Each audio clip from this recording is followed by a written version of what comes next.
By the way, that's where the camera is. Yep. Okay. Just keep that in mind. Obviously, You can look and talk to me too, but whenever you're making like a statement to the audience, That's gonna be really hard. I've never done a recorded thing before like that. I've always done audio. It's fun. It's good times. Welcome to Less is So Much More. We're on campus. We are outside of the WIU Bookstore. As you can see behind us, we got Rocky back there. And this week we are talking to Zach, who is the assistant retail manager of said bookstore. And we're going to talk about retail and the things that go along with that. Sounds great. Happy to be here. What do you want from me? What do you want from me? Are you really happy to be here? You put me in front of a camera. This is what you get. I'm with a brother from another mother who could possibly be from the same mother if DNA test results say so. We don't know. We've never taken it. People say we look similar and familiar. That's why I wore a hat today, because you can differentiate the two of us. I'm wearing a hat. He's not. I like to think I'm the variant from the future. Welcome to the podcast, Zach. Feel so welcome right now. How long have you been in retail? I've been here for about 2 years. What about the cashier bit? And I was a cashier for about a year at Kmart, so we'll call it 2.5 years, because it's part-time. We'll say Anyway. 3 years. All right, anyway, moving on. Moving on. Confusing bit. So, what was your first retail experience as a customer that wowed you? Retail experience as a customer. I would say, this is a very cheesy answer, I'm a big Disney guy, so I like to take Disney trips. The retail experience I remember the most that wowed me was there's a specific shop in the Star Wars area of the park, and when you walk in there, if you told me that was an exhibit, I would have probably believed you. Just the way that everything is set up, the way the merchandise sits on the shelves, it really looks like a collection rather than a store. And between that and the service, obviously, in a theme park it's a little different. So you had the workers in a whole outfit to complete the setting. I would say that was the first experience as in a retail setting that really wowed me. Would you say that's your favorite store? I would say probably, and also my least favorite store. From like the it. aspect of, I love the things in there, and that's a real problem for my pocket. Yeah, The big con to retail. Money. for sure. That's fair enough. So, would you say experience is the big key to what made Disney's retail stores the best? I would say They that. focus on that? Yeah, just the customer experience overall. Yeah, because I think there's so many different things that can go into experience, Sure. from the way that, your employees, or as they call them, cast members, are treating the customers, the way everything's laid out as far as merchandising. I think really, if you had to simplify it into one category, it'd be experience, yeah. Do you feel like there's a certain retail store that you just hate? Like you walked into it and you instantly were like, hate. Instantly like hate? Okay, maybe you walked like 5 steps in or 5 steps. 10 steps. Maybe you got back to the bathroom and then you were like, hate it. But at some point you thought to yourself very adamantly, I hate this retail experience. I don't think there's any one that I necessarily hate from like a first impression standpoint. I would say, I don't think this is a hot take. Feel like this has become a very popular opinion. Walmart frustrates the heck out of me. We chose the big one, okay. Yeah, we did. Came out firing. I think it's just, it comes down to the experience thing again. Obviously, I work all day in retail, and when I have to go and play retail cashier again in my off time, that's not something I love to do. But also, there's that classic, it's another week in Walmart. Where's the thing I'm looking for this week? Which I know there's research out there to like support why that exists, but just from a customer It's a fun standpoint, game to play. wouldn't call that fun. Where the Walmart is what I want. I like that game. I don't.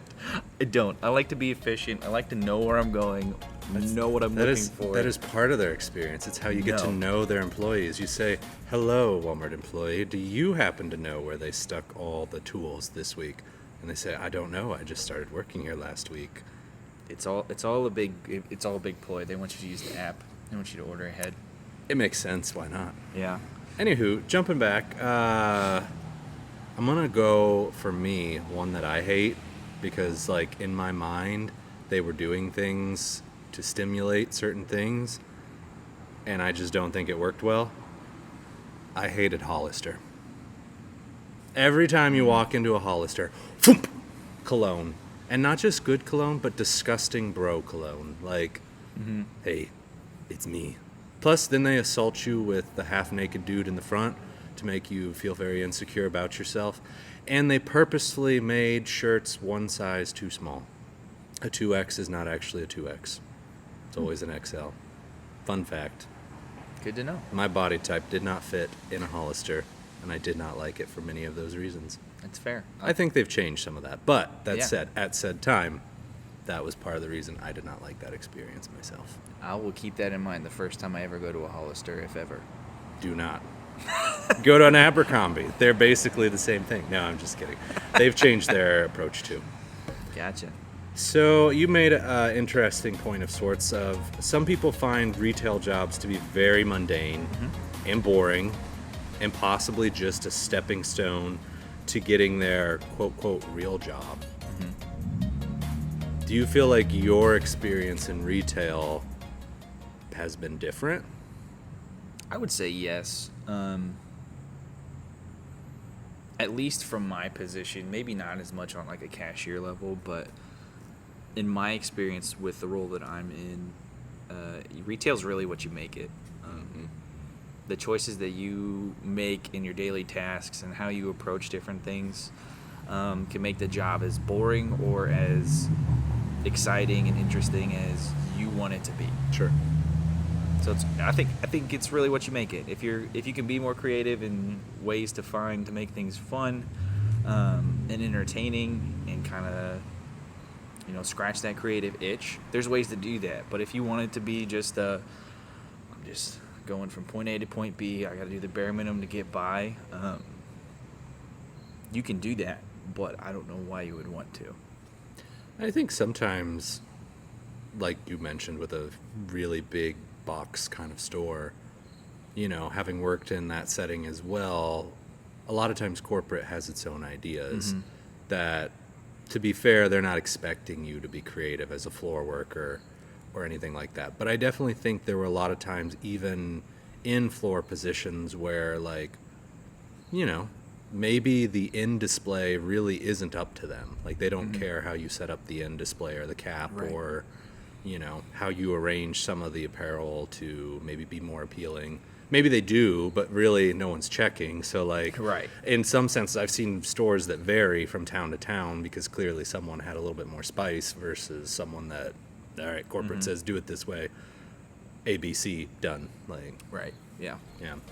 Do you think being a smaller college bookstore helps versus being a Walmart or a Target? Like, do you prefer being in a smaller retail setting? Because I know when I was in a smaller retail setting, it feels more intimate and, like, the customer-wise, whereas when you're in a big store like that, the interaction bit feels lost a little bit because they're just there, they don't care.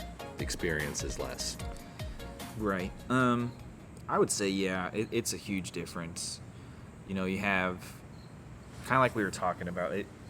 In my mind, it comes down to both the customer and the employee experience as far as this goes. Because from a customer experience, I mean, in a college bookstore specifically, aside from textbooks, our customers are here because they want to be here. Or forced to be here. More or less. More or less because they want to be here, though. I'm just kidding. I mean, I know that, like I said, the textbooks aspect, or like if there's like required things they need for a class, that's different. You're a useful tool on campus that's right where they need to be. Yeah. Right. And really, they could go somewhere else. They could. Barring a few We're not going to some name those, though, circumstances. because But I don't know why they would. why would they? That would be dumb. Because the customer experience is going to be so much better. It's going to be so much more personal in a small setting. And for 5 payments of $19.99, Zach will give you a personalized... No, just kidding. I don't know about that. We're doing an infomercial now. No. But no, I think it gives us more of a personal feel as far as your customer service experience goes, but also the products that we are able to choose to carry or choose not to carry are more individualized to, our students, our specific alumni, our community members. Whereas, a Walmart or a Target, kind of like we were talking about before, might be forced to carry a set line of things based on a region or based on what corporate sets. Sure. So I think we are able to more closely meet the needs of what our communities and our audiences are looking for. Because, you can go to Walmart, you can find Western Illinois University merch. You sure can. But a lot of it's also generic. Not in the quality sense, but as far as the design aspect, and that's something that I've found has been really fun.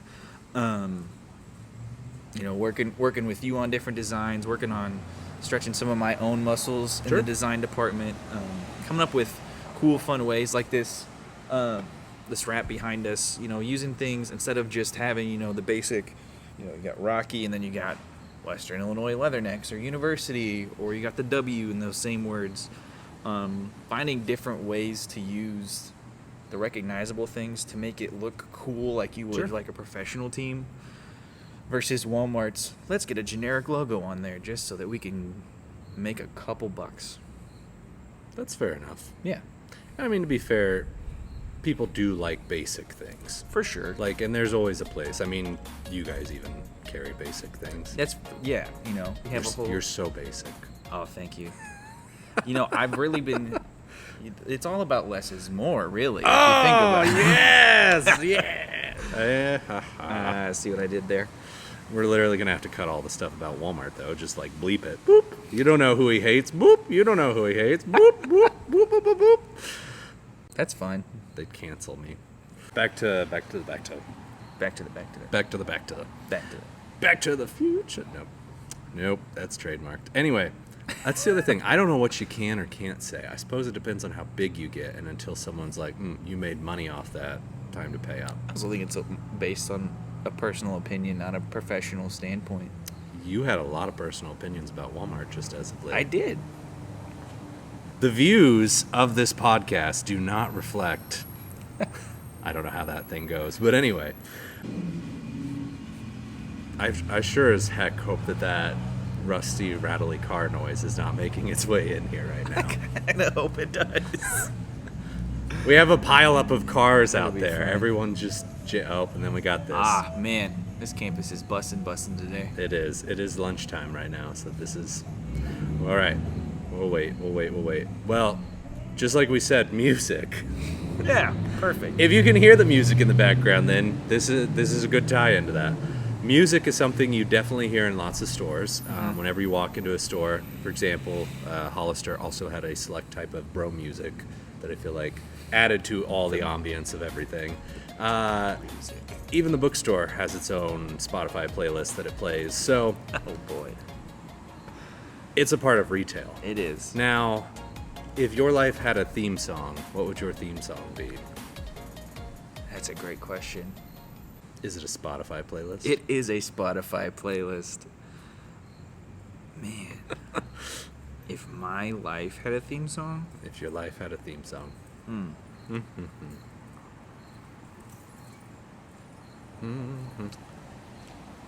I'd probably say this is a very, very obscure song for all of our listeners, but Nice. there's a song called Good Good Livin' by Nick D. Good living. Yeah. Okay.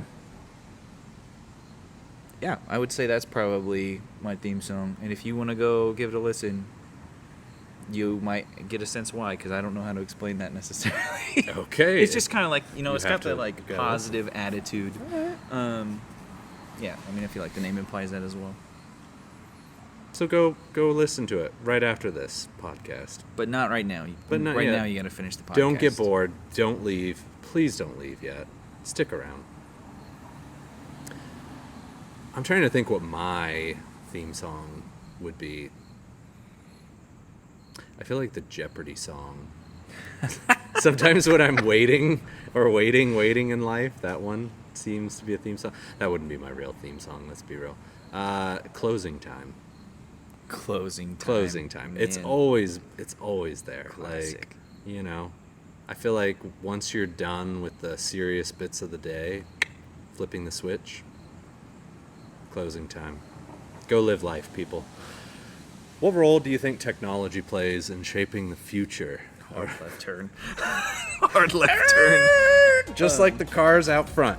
What role does technology play in shaping the future of retail? Is there any technology in said bookstore that is shaping the roles that it did not happen previously? Putting you on the spot. How much tech is in there? How much tech is in How our futuristic is it? Do you have a self-checkout in there? I sure don't.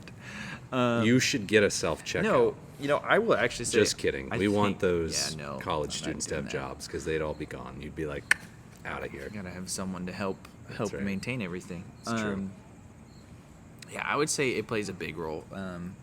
The biggest thing, actually, I'd say, as far as up to date and cool things, not really cool things, Insider just privileges. up to date, is the technology of tap pay.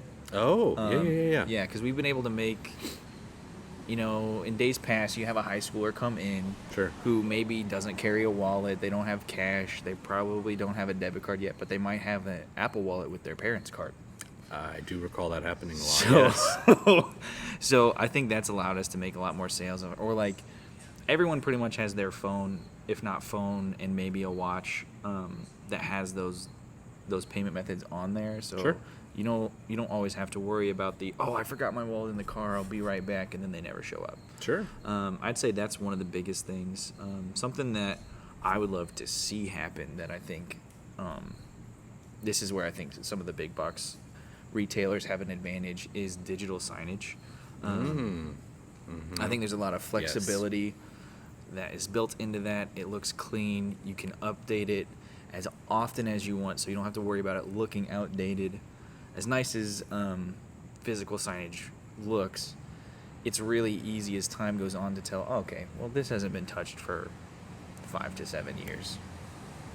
It's true. You're right. I mean, sometimes when you have a sticker or something on, I mean, you could tell if it's been sitting there for 10 plus years because can you imagine if you were to go into like a Kohl's, because they're like the best example in my mind of like everything is digital signage in a Kohl's basically. Maybe like one or two things aren't, but pretty much everything is a digital sign in there. Can you imagine if you went into a Kohl's and like they did flash sales, or like even worse, can you imagine inflation sales? Where if you don't buy it, it's going to go up by $1. Like, you're like, oh no, you have to buy it now. And then as soon as you walk away, it was $19.99. Now it's like $29.99. And it's like $39.99. It just boom, boom, boom. Next one, more and more. And then and then they just flip the switch again and it's back down to $19.99. And then they're like, you better get it right now, because if you don't, it's going to go back. Fluctuating prices. Wouldn't that That's my idea for retail. You can, like, instead of a blue light special, they have a red light special. That's right. For all you former Kmart shoppers out there. I was going to say, that's where my retail floor experience started, was at a Kmart. Not at the same time. R.I.P. K. I know. Well, anyway, it's a thought, Anyone listening Sounds that like works in retail that wants that, it's yours. It's not trademarked. Go for it.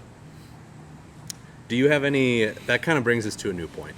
Do you have any successful examples? Because you mentioned blue light special. Yes. Do you have any examples of like innovative in-store marketing? Because blue light was definitely like, you're in the store, so we're going to market to you with that. Do you have anything like that in the bookstore, when you walk in, you're being marketed to in a special way that you only see when you're in there? That I only see when I'm in there. I don't know if it's not necessarily a bookstore exclusive idea, But something that We wouldn't want you to give away your trade secrets well, on this. right, of course. No. And I'm not even the original person who had this idea, but something that I find that we do that I don't see a whole lot of other places, and it's worked kind of pretty well for us, is we do these mystery boxes every so often. Yeah. Where it's a set price. You're definitely getting a deal on the items in Something there. inside. But you don't know what's in it until you buy it.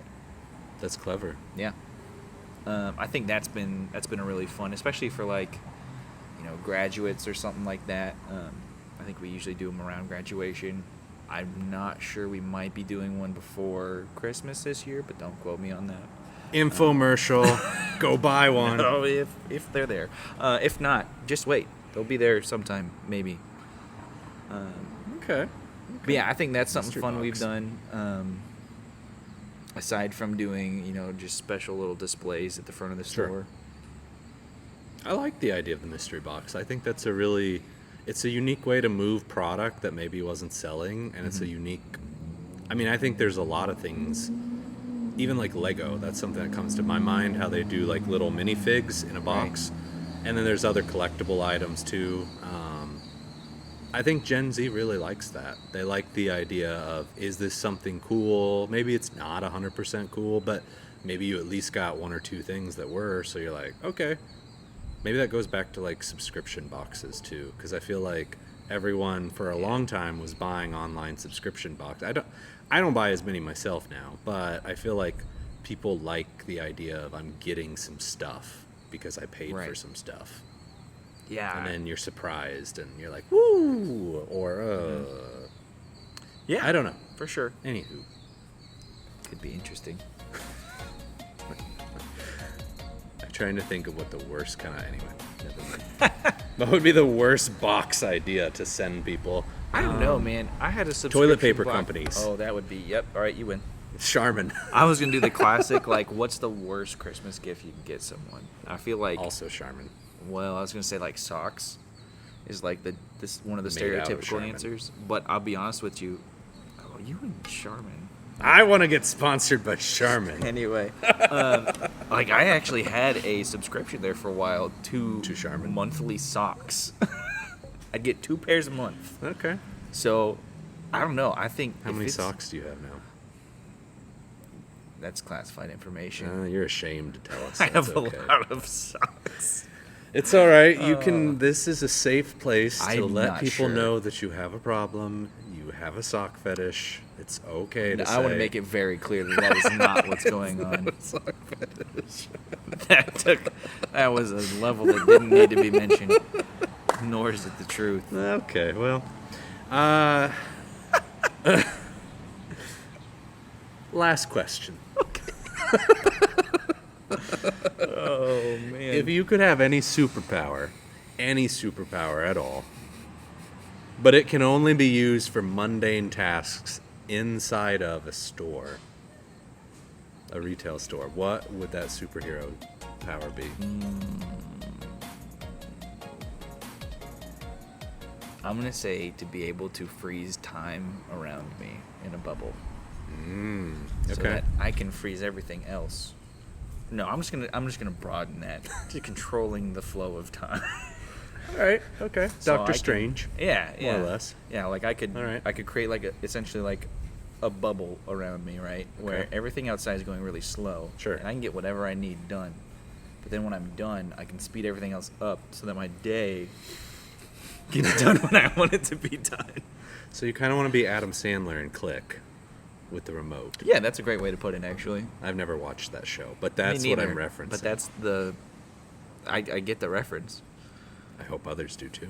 Mm-hmm. That's an interesting one. That seems very time managey, for sure. That definitely feels like you were like, out of all the retail superpowers, you're like, I'm trying to think what would be a really good one that I would want.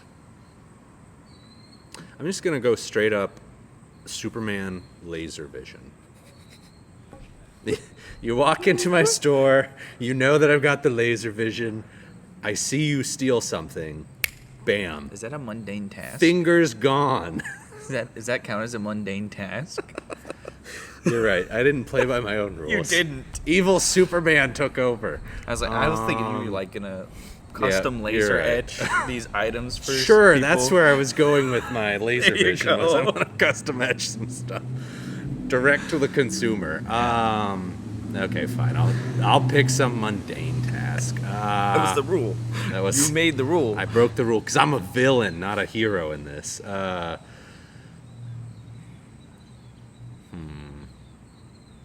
Man, it's not nearly as fun when I'm trying to play by the rule. All right, we're going to go with Spider-Man's powers. I'm going to say the web shooters because then you could just be like, Okay. for gift wrapping purposes, especially around the holidays, like How much gift wrapping do you do at work? gift webbing. Gift webbing. Gift webbing. Oh man. Anywho, I don't know. That's okay. That's what I would do. That's it for Less is So Much More. Thanks for tuning in. Smash the subscribe button. Hulk smash. Hulk smash it! Marvel's gonna get after us now. Tell your friends and share this with an annoying customer who tells you that more is more is more. We're on all the major podcast streaming things. Go check us out. Zach and Justin, Clocking out. clocking out.